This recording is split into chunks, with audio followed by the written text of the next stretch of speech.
kan terbang tinggi bagai Raja Wali.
Mari kita berdoa. Bapa di dalam sorga, kami mengucap syukur pada pagi hari ini. Kami boleh ada oleh karena kasih-Mu di dalam kehidupan kami.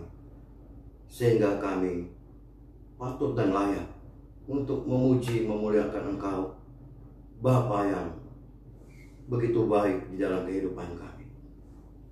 Terima kasih Tuhan.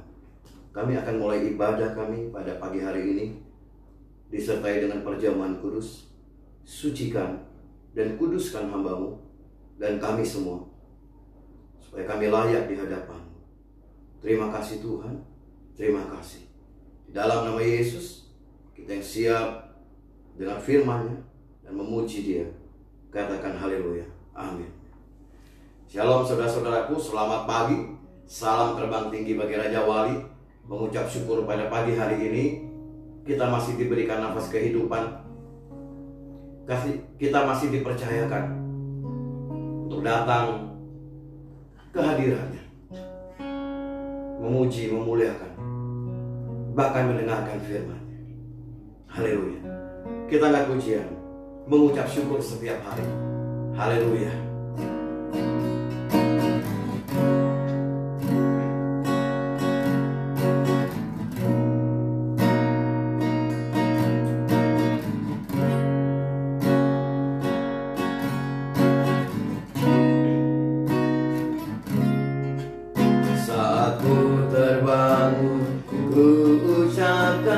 Terima kasih Tuhan, sebab hanyalah yang hidup yang bisa mengucap syukur.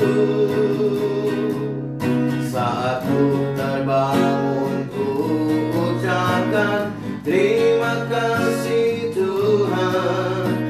hanyalah yang hidup, yang bisa mengucap syukur. Mengucap syukur setiap hari, itulah kerinduan kami. Mengucap syukur setiap hari, itulah kekuatan kami. Terima kasih Yesus, terima kasih. Saat ku terbangun, saat ku terbangun, ku ucapkan terima kasih Tuhan, sebab hanyalah yang hidup, yang bisa mengucap syukur. Saat ku terbangun, ku ucapkan terima kasih Tuhan, sebab hanyalah yang hidup, yang bisa mengucap syukur.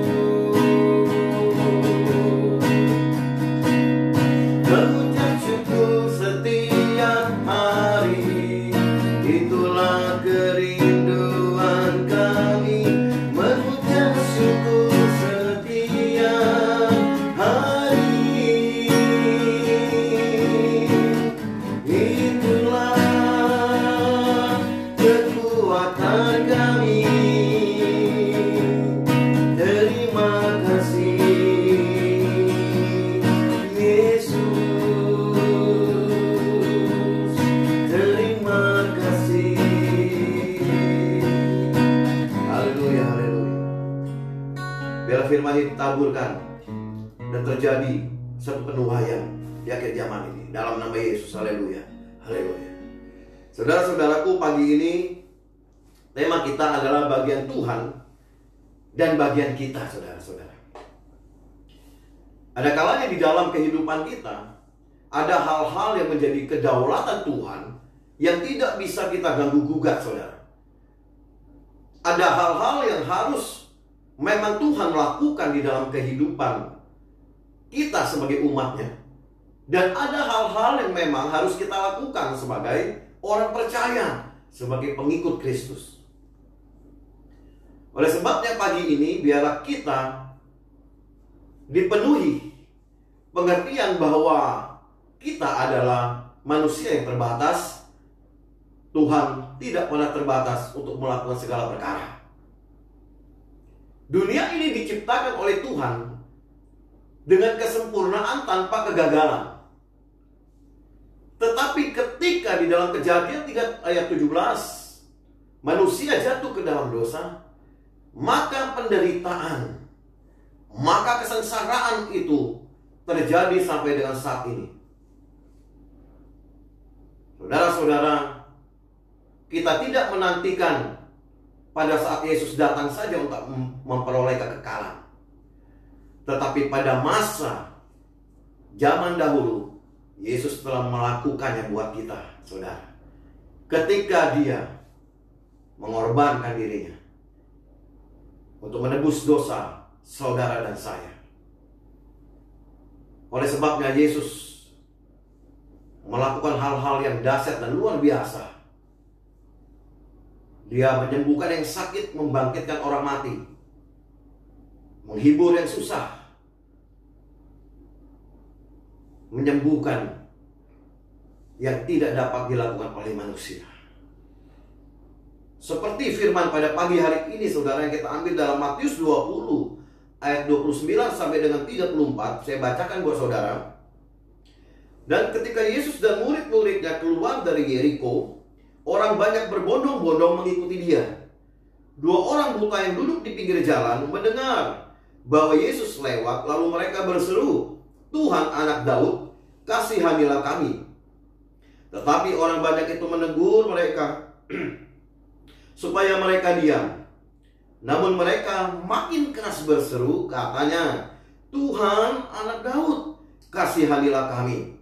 Yesus berhenti dan memanggil mereka. Ia berkata, apa yang kamu kehendaki supaya aku perbuat bagimu? Jawab mereka, Tuhan, supaya mata kami dapat melihat. Maka tergeraklah hati Yesus oleh belas kasihan. Lalu ia menjamah mata mereka, dan seketika itu juga mereka melihat lalu mengikuti Dia. Haleluya. Saudara-saudaraku, ketika kita membaca firman Tuhan, jangan kita melihat endingnya saja, saudara. Wah, orang buta ini disembuhkan. Jangan, saudaraku. Tetapi yang kita lihat bagaimana bagian dari orang buta itu yang mereka lakukan. Jadi tidak ada mukjizat timbul hanya mengharapkan Tuhan, sedangkan kita juga tidak merespon bagian yang harus kita lakukan. Tuhan mempunyai kedaulatan yang tidak memang bisa diganggu-gugat, tetapi kita punya bagian untuk merespon Dia ketika kita ada di dunia ini, saudara.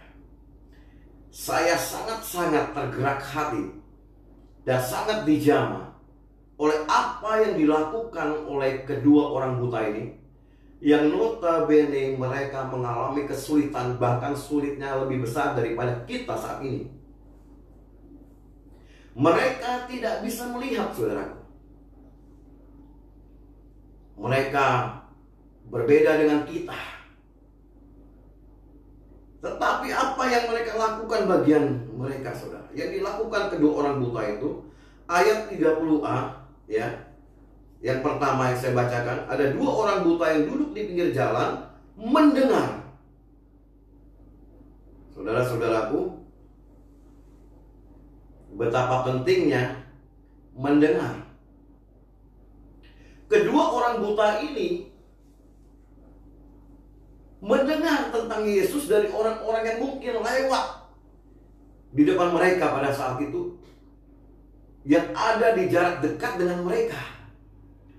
Mereka mendengar. Ini bagian yang dilakukan pertama kali oleh orang buta itu. Sederhana bukan, saudara? Hanya mendengar. Tetapi saudara-saudaraku, firman Tuhan katakan dalam Roma 10 ayat 17, jadi iman timbul dari pendengaran, dan pendengaran oleh firman Kristus. Mendengar itu adalah sesuatu yang begitu penting. Mendengar itu adalah sesuatu yang begitu berharga jika tentang Yesus. Kalau dengar gosip, saudara, itu tidak penting, saudara. Dia tidak bisa menimbulkan mujizat, saudaraku. Tapi kalau kita mendengar tentang Yesus, maka akan timbul, saudara, iman di dalam hati kita. Ketika kedua orang buta ini mendengar, awalnya hanya mendengar. Step awalnya mereka mendengar tentang Yesus. Lalu apa yang terjadi, saudara-saudara?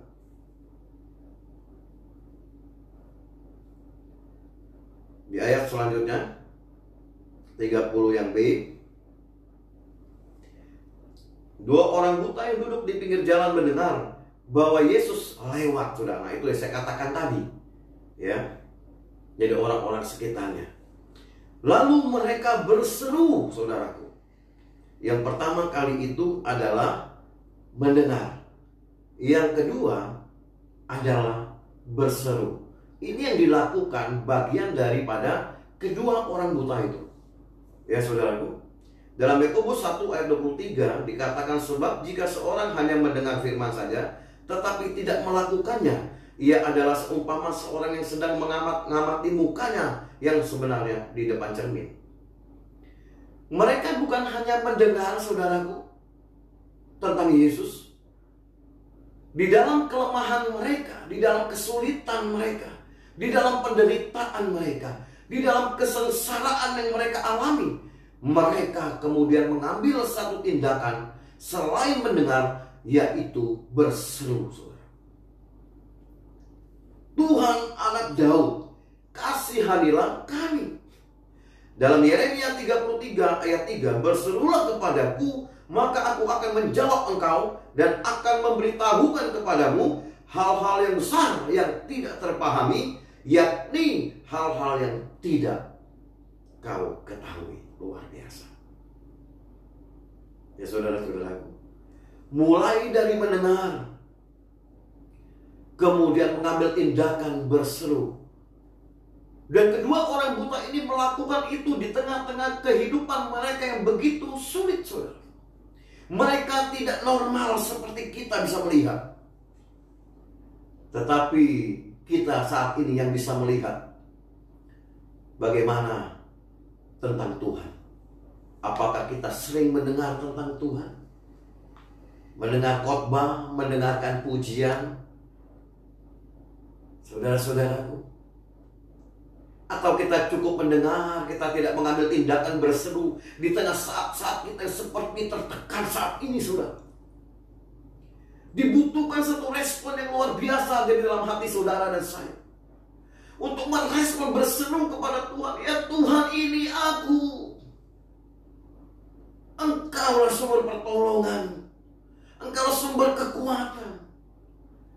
Ketika ekonomi begitu sulit Tuhan saat ini, berikan Tuhan kemampuan bagiku untuk melakukan sesuatu. Kita berseru, saudara. Tetapi saudara-saudara, ketika kedua orang buta ini berseru, saudara-saudaraku, ya, tidak mudah dalam kebutaan mereka. Mereka juga mengalami yang namanya hambatan-hambatan, justru dari orang yang mereka tahu di sekitar mereka. Firman yang berkata seperti ini di dalam ayat 31. Tetapi orang banyak itu menegur mereka. Nah, ketika mereka mengatakan, Tuhan, Anak Daud, kasihanilah kami. Ya, saudara-saudaraku, Yesus itu begitu penting saat itu. Ketika dia pergi kemanapun, berbondong-bondong orang akan mengikutinya. Ya, kedua orang buta ini berseru, saudaraku. Berseru itu pasti nggak lemah, saudara. Tuhan, Anak Daud, nggak begitu, saudara. Tuhan, Anak Daud, kasihanilah kami. Dia berseru dengan suara yang keras. Tetapi orang banyak itu menegur mereka supaya mereka diam. Luar biasa, bukan, saudara? Di dalam kesulitan saudara dan saya mungkin saat-saat ini dengan banyak begitu problem, saudara mendengar, saudara berseru, kemudian saudara mengalami hambatan-hambatan justru dari orang-orang yang saudara kenal. Mungkin orang Kristen, mungkin orang yang sudah melayani. Mungkin bagi saudara mereka menjadi batu sandungan. Kok begitu? Ketika aku ingin mengenal Tuhan, kok seperti itu orang Kristen itu? Mungkin saudara berkata seperti itu. Saudara-saudara, kedua orang buta ini tidak menghiraukan, tidak terganggu itu ketika mereka fokus kepada Tuhan. Ketika mereka fokus kepada Yesus. Ya saudara-saudara, coba kita lihat lagi ayat selanjutnya, ayat 31 juga. Tetapi orang banyak itu menegur mereka supaya mereka diam. Namun mereka makin keras berseru, katanya, Tuhan, Anak Daud, kasihanilah kami. Jadi kalau saudara-saudara mengalami hambatan, mengalami gangguan, saudara tidak punya pilihan lain dan saya kecuali datang terus kepada Tuhan dan semakin keras berkata, Tuhan, Anak Daud, kasihanilah kami. Oh, orang mungkin di samping-samping kita bilang, udahlah, gak usah berseru. Buat apa? Suara-suara bimbang, ya, intimidasi dari setan itu sudah muncul, saudara. Untuk supaya saudara dan saya itu hilang dari peredaran, hilang dari kasih Kristus, hilang dari komunitas, hilang dari kumpulan orang-orang yang percaya. Intimidasi mulai keluar, saudara-saudaraku. Ingat, itu hal kecil, jangan dihiraukan. Saudara dan saya berhadapan dengan Tuhan yang begitu mengasihi saudara dan saya. Jadi hal-hal kecil itu yang mengganggu, suara-suara bimbang, suara-suara yang bukan dari Tuhan itu, jangan dihiraukan, saudara. Bukankah kita sudah tahu sumber yang baik mengeluarkan yang baik, sumber yang jahat mengeluarkan yang jahat, saudara. Gampang sekali mengenali suaranya dan suara Tuhan yang kita kenal. Ketika hal ini terjadi dalam kehidupan saudara saat ini, saudara dan saya cuma punya satu pilihan: terus datang kepada Tuhan sampai mujizat itu terjadi. Haleluya. Saudara-saudara, kadang-kadang hambatan itu memang harus ada. Kadang-kadang hambatan itu memang terjadi supaya kita mengerti bahwa untuk menuju sesuatu yang indah sesuai dengan waktunya, harus ada proses di dalam perjalanannya. Kedua orang buta ini juga mengalami hal yang sama. Sudah buta, ditegur lagi. Seharusnya orang-orang sekitarnya itu menolong mereka, saudara. Tetapi bukannya ada pertolongan, tetapi malah teguran. Haleluya, bukan, saudara? Kadang-kadang ketika saudara dan saya sudah mengalami masa-masa seperti ini, bukan pertolongan yang saudara dapat dan saya, bukan sesuatu yang indah yang kita dengar, malah hal-hal yang mengintimidasi. Tetapi pagi ini kita belajar dari kedua orang buta ini. Mereka bukan lemah berseru. Mereka tidak lemah untuk semakin mengucapkan kata-kata iman kepada Tuhan. Mereka berseru dengan keras dan semakin keras. Tuhan, Anak, Yesus Anak. Tetapi hambatan ini mengajarkan kedua orang buta itu dan mengajarkan kita bahwa kedewasaan kita itu memang harus diuji seperti firman sebelumnya, saudara. Di dalam 1 Korintus 3 ayat 11-13. Karena tidak ada seorang pun yang dapat meletakkan dasar lain daripada dasar yang diletakkan, yaitu Yesus Kristus. Entahkah orang yang membangun di atas dasar ini dengan emas, perak, atau permata, atau kayu rumput, kering, atau jerami. Sekali kelak pekerjaan masing-masing orang akan nampak, karena hari Tuhan akan menyatakannya. Sebab ia akan nampak dengan api, dan bagaimana pekerjaan masing-masing orang akan diuji oleh api itu. Kalau kedua orang buta ini ditegur supaya diam dan mereka diam, maka tidak pernah akan terjadi mujizat yang dahsyat yang Tuhan lakukan.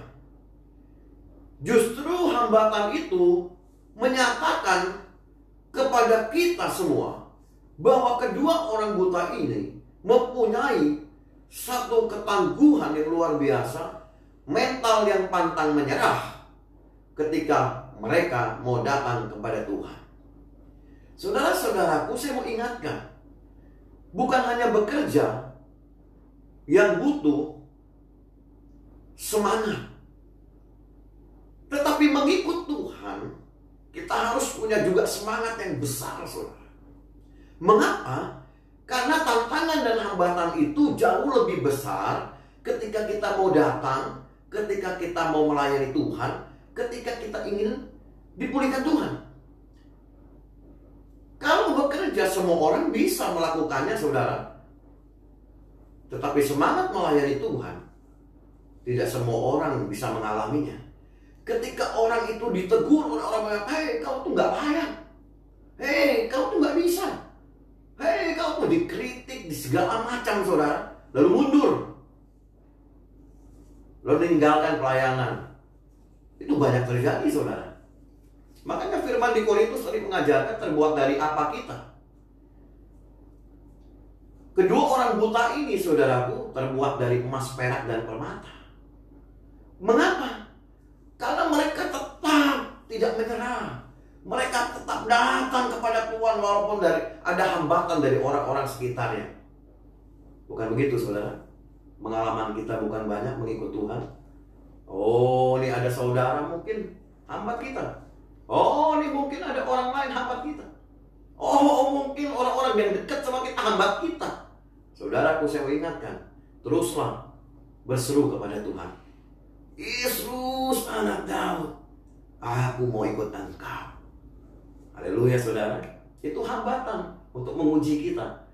Apakah kita ini memang hanya mendengar yang firman, mungkin berkata firman, tetapi perjuangan kita mudah sekali luntur, mudah sekali goyah. Kita sulit bersama orang-orang yang mungkin tidak menyenangkan kita. Oh, kedua orang buta ini bersama orang-orang yang mungkin tidak menyenangkan mereka, yang bukan menolong, justru menegur. Tetap semangat saudara, jangan pernah putus perjuanganmu ikut Tuhan, sebab mahkota kehidupan sudah disediakannya. Haleluya. Saudara-saudaraku, ketika mereka berseru-seru dengan keras, yang mereka lakukan itu adalah bagian mereka. Di ayat ke-32, lalu Yesus berhenti dan memanggil mereka. Ia berkata, apa yang kamu kehendaki supaya aku perbuat bagimu? Luar biasa saudara. Yesus merespon seruan kedua orang buta ini. Yesus juga merespon seruan saudara dan saya ketika kita tidak menyerah mengikut Dia. Tidak berhenti di tengah jalan mengikut Dia. Haleluya saudara. Iblis saat ini sedang mengacaukan umat manusia di dalam kondisi seperti ini. Dia ingin melemahkan iman kita untuk mendengar dan seru kepada Tuhan. Iblis ingin orang-orang yang mengikut Tuhan berbalik untuk menjadi mengikut mereka. Di saat seperti ini saudara, ada begitu banyak intimidasi, mungkin di keuangan saudara dan saya, mungkin di dalam sakit penyakit yang ada, mungkin di dalam usaha saudara-saudaraku, banyak sekali gangguannya. Tetapi saya mau ingatkan pagi ini, janganlah saudara dan saya mudah menyerah. Kedua orang buta ini mengajarkan bahwa mereka terus berseru dan semakin keras berseru saudara. Sehingga Yesus, Tuhan dan Juru Selamat kita saudara, merespon seruan yang kita serukan setiap hari saudara kepadanya. Haleluya. Yesus selalu mengatakan, apa yang aku perbuat kepadamu indah bukan saudara? Kalau sudah sampai di situ begitu luar biasa indahnya. Lalu mereka mengatakan saudara-saudaraku bahwa mereka ingin matanya melihat saudara. Ayat 33 jawab mereka, Tuhan supaya mata kami dapat melihat. Ayat 34, tergeraklah hati Yesus oleh belas kasihan, lalu ia menjamah mata mereka, dan seketika itu juga mereka melihat, lalu mengikuti Dia. Saudara-saudaraku, Yesus mempunyai belas kasihan kepada setiap orang yang mengikuti Dia. Yesus mempunyai kasih karunia kepada orang-orang yang mengikuti Dia. Oleh sebabnya saudaraku, janganlah putus asa, janganlah mudah goyah, janganlah mudah menyerah dengan segala keadaan kita saat ini. Tuhan Yesus selalu melihat kepada saudara dan saya. Asal saudara dan saya melakukan bagian yang harus kita lakukan, saudara. Kemudian setelah mujizat terjadi, kedua orang buta ini mengikut Dia. Ada banyak orang tidak lagi mengikuti Tuhan ketika sesuatu yang indah sudah terjadi dalam kehidupannya. Ada banyak orang lupa sama Tuhan ketika Tuhan mengizinkan sesuatu yang terjadi dalam hidupnya dan melewati masa-masa yang sulit, masa-masa kritis dalam hidupnya.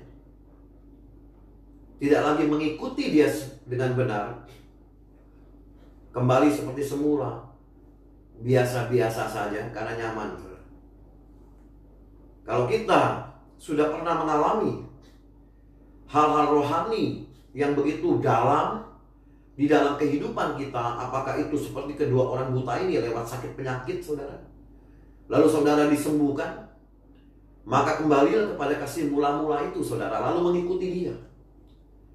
Kalau saudara pernah mengalami masa-masa yang sulit dalam kehidupan ekonomi saudara, lalu Tuhan memulihkan saudara, kembalilah ke dalam kasih mula-mula itu dan ikuti dia. Jangan nyaman dengan keadaan, saudara. Dunia ini dengan tipu daya muslihatnya gampang sekali membuat kita kembali tidak mengikuti Tuhan. Mungkin kalau kita di dalam pekerjaan kita dulu nggak ada pekerjaan, minta pekerjaan, saudaraku, nyari lowongan ke sana kemari, nggak ada. Lalu sudah ada pekerjaan, kembalilah ke dalam kasih mula-mula. Jangan lupakan kebaikan Tuhan, saudara. Saya mau ingatkan pagi ini, apa yang saudara alami, saudara dapatkan seperti kedua orang buta ini. Ikutilah Tuhan dengan benar, sebab Tuhan mengasihi saudara dan saya. Firman pagi ini, saudaraku, mengingatkan kepada saudara dan saya di dalam masa-masa sekarang ini, bahwa sesungguhnya mental kita sedang diuji dalam mengikut Tuhan. Apakah kita masih melakukan bagian kita seperti kedua orang buta ini lakukan? Ataukah kita sudah lupa melakukan apa yang harusnya kita lakukan sebagai pengikut Kristus? Kita sudah menanggalkan segala kebiasaan-kebiasaan yang mungkin dulu saudara dan saya begitu hangat melakukannya buat Tuhan. Mungkin dulu saudara dan saya subuh-subuh sudah bangun berdoa. Ketika kita ada di gereja doa subuh. Mungkin ketika kita sedang online saat ini, tidak ada lagi pertemuan fisik, kita sudah tidak lagi doa subuh. Saudaraku, mungkin kita tidak baca firman lagi, saudaraku. Mungkin kita nggak dengarin khotbah lagi, saudaraku. Karena apa? Karena kita sudah menyerah dengan keadaan ini. Mental kita sudah menjadi mental yang lemah, saudara. Tetapi saat-saat inilah yang menentukan apakah kita menjadi orang-orang yang masih melakukan bagian kita, sehingga Tuhan melakukan bagiannya. Haleluya. Terpujilah Tuhan. Kita mau masuk perjamuan kudus, kita berdoa. Tuhan Yesus, terima kasih buat pagi hari ini. Bila kasih-Mu menjamah kami, dan sebentar kami akan melakukan perjamuan kudus-Mu, dan biarlah Tuhan yang mengurapi kami. Di dalam nama Yesus. Haleluya. Amin. Saudara-saudaraku, sebelum kita perjamuan kudus, saya mau mengingatkan saudara bahwa setiap awal bulan kita makan roti yang menggambarkan tubuhnya dan minum anggur yang menggambarkan darahnya. Ini bukan kegiatan rutinitas biasa, tetapi ini untuk mengingatkan saudara dan saya untuk mempunyai mental yang tangguh, yang tidak menyerah, untuk melakukan amanat agung, untuk bersaksi bagi banyak orang bahwa Tuhan sudah mengubahkan kita, dan biarlah kita yang sudah memperoleh keselamatan juga dibagikannya kepada orang yang belum memperoleh keselamatan itu, saudara. Jadi ini bukan hal yang biasa-biasa saja. Kematian Tuhan itu mungkin kita dengar, oh sejarahnya begini, bukan. Kematian Tuhan itu ya memberikan kepada kita pengertian kalau kita juga ingin orang lain sama seperti kita sudah mati terhadap dosa. Haleluya.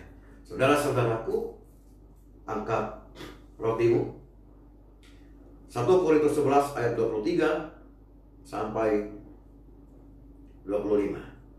Sebab apa yang telah kuteruskan kepadamu telah aku terima dari Tuhan, yaitu bahwa Tuhan Yesus pada malam waktu ia diserahkan, ia mengambil roti, dan sesudah itu ia mengucap syukur atasnya, ia memecah-mecahkannya dan berkata, inilah tubuhku yang diserahkan bagi kamu.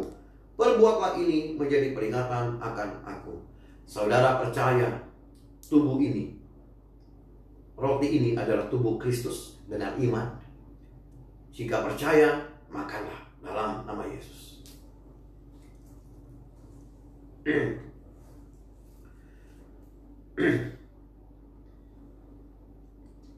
Angkat anggur saudara. Demikian juga ia mengambil cawan sesudah makan, lalu berkata, cawan ini adalah perjanjian baru yang dimeteraikan oleh darahku. Perbuatlah ini setiap kali kamu meminumnya menjadi peringatan akan aku. Saudara percaya dengan iman bahwa ini adalah darah Yesus? Jika percaya, minumlah dalam nama Yesus.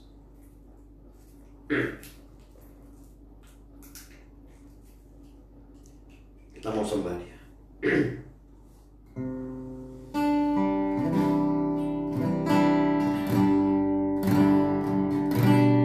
Kami bersyukur Tuhan, kami berterima kasih. Engkau baik, sangat baik, dan teramat baik. Tubuhmu terjamin, darahmu tercurah. Oh Yesus, kami berterima kasih. Oh haleluya, darahmu menyucikan, darahmu menyembuhkan kami, mengalahkan iblis, tidurmu menyembuhkan. Haleluya, haleluya, oh haleluya. Terpujilah Engkau,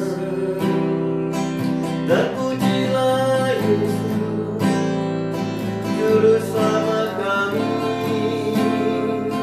kekuatan kami, perisai kami. Haleluya, haleluya. Saya mau berdoa buat saudara. Bapa yang di dalam sorga, pada pagi hari ini kami sudah dengar firman-Mu, kami sudah seperjamuan dengan Engkau. Hamba mau berdoa bagi umat-Mu yang ada di rumah dan dimanapun saat ini mereka berada dan yang mendengarkan live streaming ini. Hamba berdoa dalam kuasa ilahi, kiranya Engkau menjamah saudara-saudara kami yang saat ini sedang mengalami penderitaan, sedang mengalami kesengsaraan, sedang mengalami kesulitan di dalam rumah tangga mereka, sedang mengalami kesulitan di dalam ekonomi mereka. Hamba berdoa di dalam nama Yesus, Tuhan jamah mereka, Tuhan hibur mereka, sehingga kasih dan damai sejahtera itu boleh ada di dalam kehidupan mereka. Tuhan, Tuhan berkati saudara-saudara kami Tuhan yang sedang membuka usaha, saudara-saudara kami yang sedang bekerja. Biar Tuhan melindungi, menyertai apa yang mereka pegang di dalam pekerjaan, di dalam usaha mereka, karya tangan mereka. Tuhan buat mereka berhasil, sehingga boleh menjadi berkat bagi banyak orang dan memuliakan nama Tuhan. Hamba mau berdoa bagi saudara-saudara kami yang sakit saat ini. Mungkin saat ini ada di rumah sakit, yang ada di rumah, yang terkena COVID-19. Tuhan, hamba berdoa darah Yesus, darah Yesus menyucikan, menguduskanmu. Darah Yesus menyembuhkanmu. Dan biarlah hadirat Tuhan memenuhimu, dan kuasanya bekerja atas dirimu dan diriku, dan kita diproteksi oleh darahnya. Ikuti Tuhan dan datanglah kepadanya, semua yang letih lesu dan berbeban berat. Dialah yang akan memberikan kelegaan kepadamu dan kepadaku. Terima kasih Tuhan, terima kasih. Hanya di dalam nama Yesus, sesuai Markus 11 ayat 22-25. Yang pertama, kami percaya. Yang kedua, kami tidak bimbang hati. Yang ketiga, apa yang kami doakan, kami ucapkan pagi ini, kami percaya, kami sudah menerimanya di dalam nama Yesus. Haleluya. Angkat kedua tanganmu saudaraku, dan terimalah berkat yang daripada Tuhan. Tuhan memberkati engkau dan melindungi engkau. Tuhan menyinari engkau dengan wajahnya. Tuhan memberi engkau damai sejahtera dari tempat yang maha tinggi. Dan biarlah persekutuannya dengan Roh Kudus memberikan jaminan, kekuatan, keselamatan kepada saudara dan saya mulai pagi ini sampai selama-lamanya. Kita yang sudah diberkati Tuhan, katakan haleluya, amin. Selamat pagi, Tuhan Yesus memberkati. Ku kan terbang tinggi bagai Raja Wali.